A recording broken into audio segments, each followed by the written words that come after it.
Panorama group, जो सोचता है वो करता है। आपके अपने सपनों का आशियाना। नमस्कार, भारत लाइव देख रहे हैं आप और ये नहले पे दहला है। जिस तरीके से आरजेडी इल्जाम लगा रही है कि प्रशांत किशोर बीजेपी की बी टीम है और बीजेपी के हाथ का कठपुतला अगर कोई है तो प्रशांत किशोर है। उनके कहने पर प्रशांत किशोर कुछ भी कर रहे हैं। तो क्या सही में बीजेपी और प्रशांत किशोर की कुछ सेटिंग चल रही है? क्या सही में प्रशांत किशोर और बीजेपी एक साथ मिलकर किसी को डैमेज करेंगे? इन तमाम मुद्दों पर बाबा से बात करेंगे।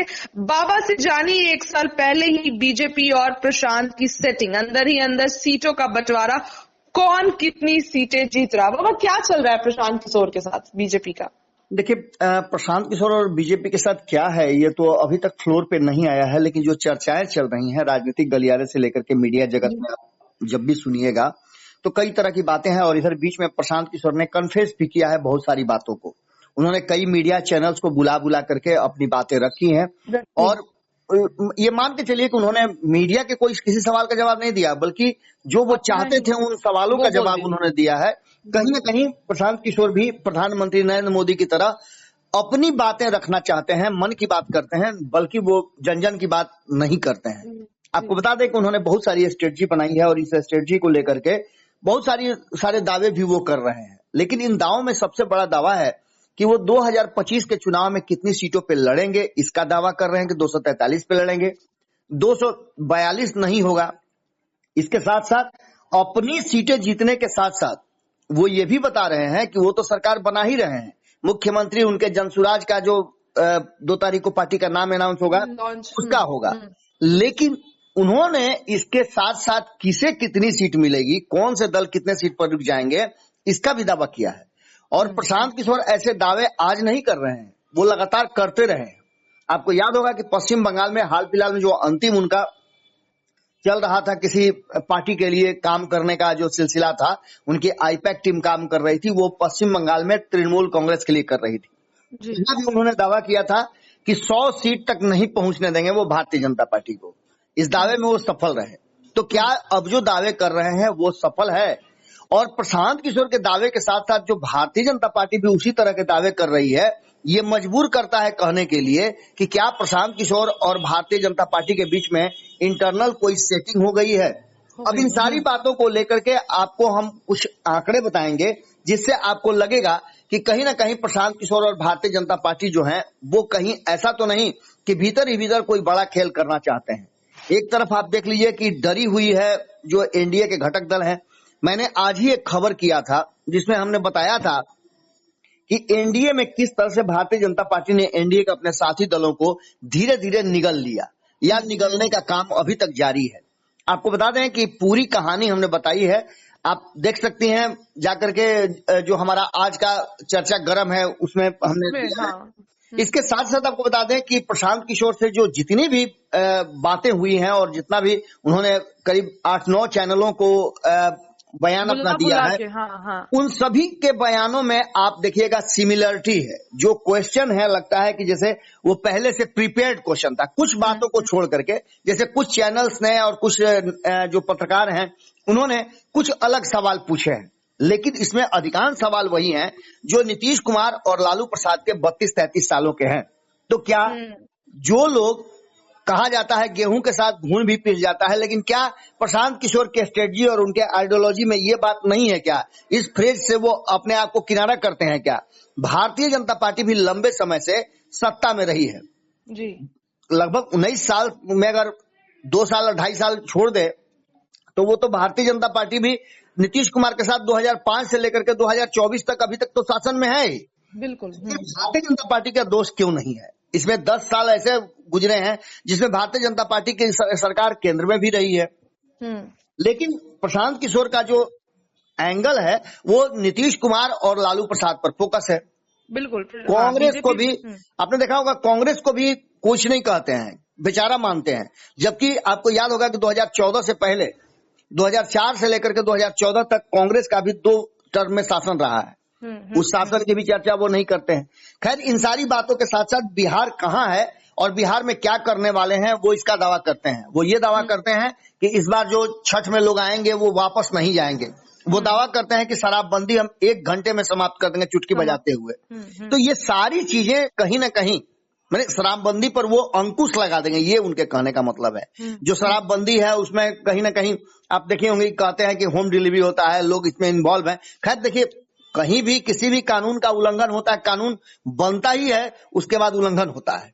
तो खैर इन सारी बातों के साथ जो सबसे महत्वपूर्ण बात है कि उन्होंने दावा किया है कि नीतीश कुमार की पार्टी 20 सीट से ज्यादा नहीं जीतेगी, नहीं जीत पाएगी। ये दावा प्रशांत किशोर ने किस बेसिस पे किया है, कौन सा आधार उनका है? क्योंकि अभी अभी जो हमारे पास रिजल्ट आया है 2024 का, उसमें प्रशांत किशोर भले ही जो कुछ भी कह ले, प्रशांत किशोर ये कह रहे थे कि नरेंद्र मोदी 400 तक आंकड़े को छुएंगे। हालांकि 400 नहीं जाएंगे लेकिन 300 से कम नहीं होंगे। ये बातें बार बार वो कह रहे थे, लेकिन उनका भी आकलन कहीं ना कहीं फेल हो चुका है। तो क्या प्रशांत किशोर जब एक स्ट्रेटजिस्ट के रूप में काम कर रहे थे और आज वो एक पॉलिटिशियन की तरह काम कर रहे हैं, हालांकि वो कहते हैं कि आज भी वो स्ट्रेटजी के रूप में ही काम करते हैं। उन्होंने पश्चिम बंगाल चुनाव के बाद कहा था कि वो अब ये काम नहीं करेंगे, किसी के लिए नहीं करेंगे, लेकिन अब वो कह रहे हैं कि हम बिहार की जनता के साथ वो इस तरह की स्ट्रेटजी बना रहे हैं और उनके लिए काम कर रहे हैं। खैर इन सारी बातों के साथ साथ जो आंकड़े उनके पास है, हम मानते हैं इस बात को कि प्रशांत किशोर के पास आंकड़ों का एक बड़ा समूह है, रिसर्च पे वो बताते हैं। बिल्कुल, वो आंकड़े उनके पास हैं। उन्होंने सैकड़ों हजारों लोगों को हायर कर रखा है जो उनके लिए काम करते हैं। उनकी टीम आज भी काम करती है विभिन्न राजनीतिक दलों के लिए। आज भी हमारी जानकारी है, जो सूत्र बता रहे हैं कि प्रशांत किशोर लगातार प्रयास में लगे हुए हैं कि 4 राज्यों में जो चुनाव हो रहा है उसमें से अधिकांश राज्यों में उनको काम मिल जाए और स्ट्रेटजी बनाए। खैर इन सारी बातों से हमें लेना देना नहीं है, प्रशांत किशोर का वो व्यवसाय है, वो प्रशांत किशोर करे। लेकिन जब बिहार की बात आती है और बिहार में आंकड़ों की बात आती है, तो जनता दल यूनाइटेड जो पिछले 19 साल से है, ठीक है मान लेते हैं कि 2020 में कुछ ऐसी परिस्थितियां बनी कि नीतीश कुमार 43 सीटों पे आकर अटक गए, लेकिन क्या ऐसा लगता है कि नीतीश कुमार 20 सीटों पे आकर रुक जाएंगे और प्रशांत किशोर रुक देंगे? ये सबसे बड़ी बात है और इस बात के पीछे का तर्क उन्होंने नहीं दिया है। वो सिर्फ दावा कर रहे हैं। हाँ, ये सिर्फ यही कहते हैं कि नीतीश कुमार पर एंटी इनकम्बेंसी लागू है, 19 साल से वो शासन कर रहे हैं। हालांकि नीतीश कुमार 19 साल से शासन कर रहे हैं और 19 साल से लगातार वो बिहार की गद्दी पर बैठे हुए हैं, चाहे वो दल कोई भी हो, पक्ष कोई भी हो। प्रशांत किशोर ये बात तो नहीं कहते हैं कि अगर मान लेते हैं कि जरूरत पड़ी प्रशांत किशोर को, कि प्रशांत किशोर के सामने ये प्रस्ताव आ जाए या स्थितियां पैदा हो जाए कि बिहार में ठीक है प्रशांत किशोर चुनाव लड़ेंगे 243 पर, ये अभी कहना बड़ा जल्दबाजी होगा कि 243 में से वो अधिकांश सीटें जीत करके 122 का आंकड़ा पार करके और अपनी सरकार बना लेंगे। लेकिन खैर अगर जरूरत पड़ती है 122 के आंकड़े में कम होता है, तो क्या एनडीए हो या महागठबंधन हो, अगर प्रशांत किशोर को जरूरत महसूस होती है या प्रशांत किशोर के सीट से ही वो सरकार बन सकती है, तो क्या वो इसके लिए तैयार होंगे या नहीं होंगे, या फिर से चुनाव होगा? इन सारी बातों को लेकर के प्रशांत किशोर ऐसी बातें नहीं करते हैं, जबकि वो कई हाइपोथेटिकल क्वेश्चन का जवाब देते हैं। हाँ। लेकिन ऐसे बातों का जवाब नहीं देते। बिल्कुल, ऐसे सवाल के जवाब में वो कहीं ना कहीं आ करके अटक जाते हैं और इस सवाल को ही समाप्त कर रहे हैं। सुनिए ना, ऐसा नहीं है, ऐसा है, कह करके वो बातों को टाल देते हैं या फिर उल्टा क्वेश्चन पूछ लेते हैं उस पत्रकार से ही। इन सारी हमें नहीं जाना है। सीधी तरफ आपको बता दें तो कहीं ना कहीं एक तरफ जहां प्रशांत किशोर ने यह दावा कर दिया है कि नीतीश कुमार 20 सीटों पर रुक जाएंगे, तो वहीं एक दावा भारतीय जनता पार्टी की तरफ से भी आया है जो इस बात की तरफ इशारा कर रहा है कि दोनों 2 धुरी पे काम कर रहे हैं और दोनों इंटरनली सेटिंग गेटिंग करके लगभग सीटों का बंटवारा उन लोगों ने कर लिया है क्या, जिसको लेकर के वो दावे कर रहे हैं। प्रशांत किशोर का दावा जदयू को लेकर के है, तो वहीं भारतीय जनता पार्टी ने राष्ट्रीय जनता दल को लेकर के यानी तेजस्वी यादव और लालू प्रसाद को लेकर के दावा किया है। बिहार के उप मुख्यमंत्री हैं विजय कुमार सिन्हा ने, उन्होंने आरजेडी नेता तेजस्वी यादव पर पलटवार करते हुए कहा है कि वो शून्य पर आउट होने की स्थिति में आ गए हैं। अब आप समझ सकते हैं कि क्या होगा।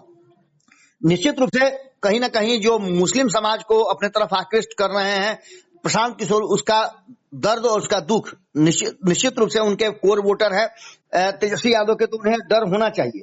लेकिन डिप्टी सीएम का कहना है कि वो शून्य पे आउट हो जाएंगे, जो कि आपको देखे होंगे कि 2019 में लोकसभा में शून्य पर आउट होने वाली राष्ट्रीय जनता दल अपने घटक दलों के साथ 9 सीटें जीत करके आई है, 4 सीटें उसमें आरजेडी की भी। तो ऐसी स्थिति में क्या लगता है, हालांकि विजय कुमार सिन्हा ने कहा है कि साल 2010 में 22-23 सीट पर समेट दिया था, इस बार भी उनको 25 से ज्यादा सीटें नहीं आएंगी। यानी आप समझ लीजिए कि 25 सीटें आरजेडी को आएगी और 20 सीट जदयू को आएगी, यानी 45 सीटें।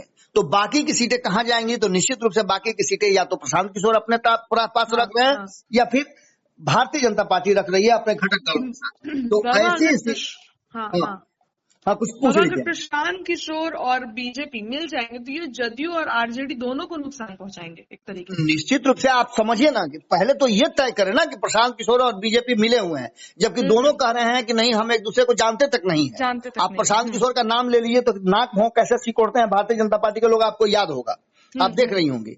लेकिन कहीं ना कहीं हम बार बार बता रहे हैं, आपके साथ भी मैंने कई खबरों में कहा है कि प्रशांत किशोर भले ही वैतनिक नहीं हो लेकिन अवैतनिक रूप से भारतीय जनता पार्टी का ही काम कर रहे हैं। अगर वो मुसलमानों का वोट काट रहे हैं तो वो निश्चित रूप से राष्ट्रीय जनता दल को डैमेज कर रहे हैं। वो अति पिछड़ों का वोट काट रहे हैं और गैर ओबीसी जो यादव गैर ओबीसी हैं उनका अगर वोट काट रहे हैं, उनका अपने तरफ ला रहे हैं तो निश्चित रूप से वो नीतीश कुमार का वोट काट रहे हैं। ऐसी स्थिति में आप समझ सकती हैं कि कहीं ना कहीं दोनों मिल करके बिहार में जिस तरह की राजनीति कर रहे हैं वो इस बात की, और दोनों का दावा, एक ये दावा कर रहा है कि नीतीश कुमार 20 सीट लाएंगे, दूसरा दावा कर रहा है कि 20 से 25 सीट लेकर के आएंगे राष्ट्रीय जनता दल। तो इसके मायने क्या समझा जाए? सीधी तौर पे जो विजय कुमार सिन्हा ने बयान दिया है वो बयान उनका यूं ही बयान नहीं है। पूरी कहानी को अगर गौर से देखें तो 2025 विधानसभा चुनाव में सरकार बनाने का दावा निश्चित रूप से आरजेडी कर रही है कि हम बनाएंगे, लेकिन इस सारे चीजों को लेकर के भारतीय जनता पार्टी का कहना है कि सरकार हम बना रहे हैं। दूसरी तरफ आप सुनिए प्रशांत किशोर को, वो कहते हैं कि हम सरकार बना रहे हैं। यानी घुमा फिरा करके ये दोनों एक ही भाषा बोल रहे हैं, और जब दो लोग एक भाषा बोलने लगे तो संदेह होना लाजमी है कि ऐसी स्थिति में आप समझ सकती हैं कि ये हमला न तो प्रशांत किशोर भारतीय जनता पार्टी पर कर रहे हैं, और वो कहते भी हैं कि चूंकि नीतीश कुमार शासन में है तो हम हमला किस पर करें, लालू प्रसाद शासन में रहे हैं तो हम हमला किस पर करें। हालांकि स्ट्रेटेजिकल रूप से तो वो सही है, लेकिन भारतीय जनता पार्टी और कांग्रेस ये दोनों ही सत्ता का मलाई चाहती रही है, चाहे बिहार की बात कर ले या केंद्र में बात कर ले। जब जब नीतीश कुमार महागठबंधन की तरफ गए हैं तब तब सिर्फ आरजेडी नहीं बल्कि कांग्रेस भी उनके साथ सत्ता में रही है। भले ही 27 सीटों में हो या 19 सीट उसके पास हो, लेकिन सत्ता में तो रही है। अब इन सारी बातों को लेकर के एक सवाल तो पनपता है, और हम पत्रकारिता करते हैं तो निश्चित रूप से हम उन सवालों को निश्चित रूप से खोज खाज करके ढूंढ ढांड करके लेकर के आएंगे। प्रशांत किशोर को निश्चित रूप से इन सवालों का जवाब देना चाहिए, और अगर नहीं देते हैं, कहते हैं कि हाइपोथेटिकल है, तो ये भी तो हाइपोथेटिकल है कि वो सरकार बना रहे हैं। इस सवाल का भी जवाब उनको देना चाहिए। ये भी अभी तक सच नहीं हुआ है। बिल्कुल, उनको इस सवाल का भी जवाब देना चाहिए जो हमारे सवाल हैं कि क्या अगर जरूरत पड़ती है 2025 में प्रशांत किशोर की सीटों का, अगर मानते हैं 5 ही सीट जीत करके आते हैं और वही 5 सीट राष्ट्रीय जनता दल को घट रहा है सरकार बनाने में, तो क्या वो मदद करेंगे, उनके साथ सरकार में जाएंगे या फिर से चुनाव करवाएंगे? अगर फिर से चुनाव कराते हैं तो उसके पीछे उनका तर्क क्या होता है? या फिर जो दावा कर रहे हैं कि 243 सीटें हम लड़ेंगे और हम 122 से ऊपर जीत करके आएंगे, 1/3 बहुमत हमारा आएगा, इसमें कितना दावा है? यही दावा तो भारतीय जनता पार्टी भी कर रही है, लेकिन भारतीय जनता पार्टी का दावा अपने दम पर नहीं बल्कि एनडीए के दम पर है। अभी तक नीतीश कुमार को अलग नहीं किया गया है, और अगर नीतीश कुमार 20 सीट पे आएंगे तो भारतीय जनता पार्टी एनडीए में नीतीश कुमार को अपना नेता मानती है। तो निश्चित रूप से प्रशांत किशोर के इस सवाल का और इस दावे का जवाब उसे देना चाहिए कि जब उसके नेता ही 20 सीट पर आएंगे तो भारतीय जनता पार्टी की स्थिति क्या होगी। यानी कि दोनों ही तरफ से मजबूर कर रहा है ये हमें सोचने के लिए कि प्रशांत किशोर और भारतीय जनता पार्टी भीतर ही भीतर कोई गेम प्लान रचे हुए हैं। सीट शेयरिंग का जो समझौता है वो भीतर भीतर वो कर चुके हैं, ऐसा प्रतीत होता है, और दोनों के दावे लगभग सेम है, इसलिए और ज्यादा यह संदेह मजबूत होता है। देखिए, तमाम मुद्दों पर हमने बाबा से बात की कि जो भी कुछ बीजेपी कर रही है वो प्रशांत किशोर एक तरीके से वो इन रियल कर रहे हैं। क्या कुछ बीजेपी सोच रही है वो हो रहा है। बीजेपी जिस तरीके से आरजेडी को डैमेज करना चाहती है और उस तरीके से प्रशांत किशोर कर रहे हैं। क्या कुछ चल रहा है ये पे हमारी नजर रहेगी, क्या कुछ खबरें निकल कर आती है ये भी हम आपको बताएंगे। फिलहाल नहले पे दहले पे इतना ही। बने रहिए भारत लाइव के साथ। बहुत बहुत धन्यवाद। पनोरमा ग्रुप, जो सोचता है वो करता है। अगर ये वीडियो पसंद आई और वह बिहार के राजनीति और बिहारियत से सरोकार रखेनी तो सब्सक्राइब बटन दबा के चैनल के सब्सक्राइब कर ली। ओजे एगो घंटी बा, ओकरा बटन दबा देला से कुल सटीक और मारक खबर रुआ मुफ्त में मिल जाई। अगर रुआ पत्रकारिता के हमनी के नया प्रयोग में सहयोग कर चाहतानी तो ज्वाइन बटन दबा दी। पेटीएम नंबर नोट कर ली 9386816700। धन्यवाद।